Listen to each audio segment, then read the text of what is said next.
પાદરાના નવા ST depot પાસે ખત્રી મહારાજ મંદિર પાસે મસ્તાનપુરા સહિતના દબાણ દૂર કરવાની કવાયત.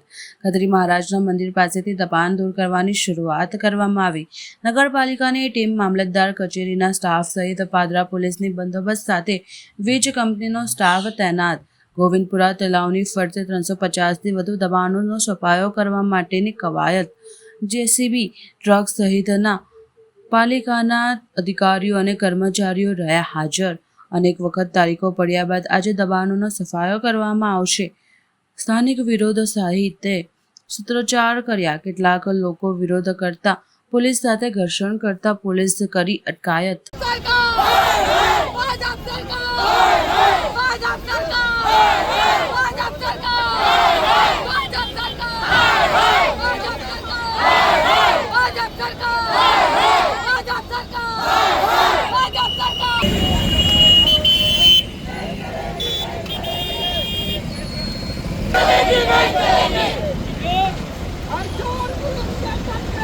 પાદરા મામલતદાર ઓફિસ દ્વારા ગોવિંદપુરા મસ્તાનપુરા તળાવ, જેનો ફાઇનલ પ્લોટ નંબર 55 અને 56 છે, તે સરકારશ્રીની માલિકીનો હોય આ ગોવિંદપુરા મસ્તાનપુરા તળાવની ચારે બાજુ અમુક ઇસમો દ્વારા કાયમી તથા હંગામી ધોરણે અમુક ઔદ્યોગિક તથા વિવિધ પ્રકારના દબાણો કરવામાં આવેલ, જે લોકોને પાદરા મામલતદાર ઓફિસ દ્વારા કલમ 61 તળે અને 202 તળે નિયમાનુસાર નોટિસો પાઠવી હુકમ પણ કરવામાં આવેલ છે અને તેઓને અત્રેથી ખસી જવા જણાવવામાં આવેલ હતું.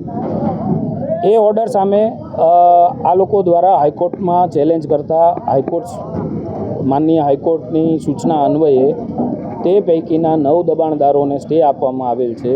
તે લોકોને બાદ કરતા બીજા અન્ય લોકોને નિયમાનુસાર અંતિમ નોટિસ પાઠવી કલમ 202ની આજ રોજ એ અવધિ પૂર્ણ થતાં તમામ હંગામી તથા કાયમી બાંધકામ દૂર કરવાની પ્રક્રિયા હાથ ધરવામાં આવી રહી છે. હંસરાજસિંહ ગોહિલ, મામલતદાર પાદરા.